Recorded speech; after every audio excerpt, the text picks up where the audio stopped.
So we've all done it at some point, mangled up our rod tip one way or another, and in this video I'm going to show you how to replace it. In order to do the job, you're going to need a file, a pair of pliers, some glue and a lighter. First thing to do is to heat up the top eye so that you melt the glue. After about 30 seconds or so, give it a go, see if you can pull off the top eye. If you can't, apply a little bit more heat, then give it another go, and eventually it should come off.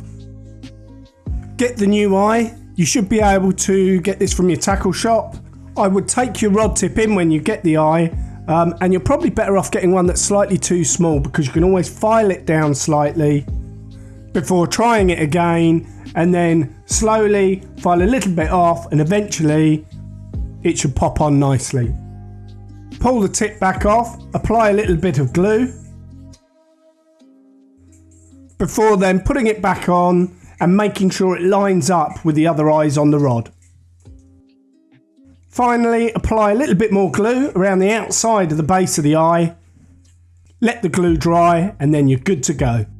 Well, I hope that's useful. This also works if you've snapped your rod tip. You know, if you've snapped the rod tip just below the top eye, which I've done a couple of times, what you can do is use a hacksaw and just make a nice clean cut at the end with a hacksaw, and then file that down very gently and slowly.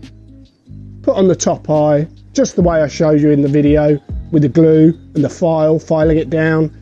And okay, it'll be a little bit shorter, but it'll be as good as new. And I've done that a couple of times. So, like I said, yeah, I hope that was useful to you. This rod's now all sorted, so I think I better go fishing.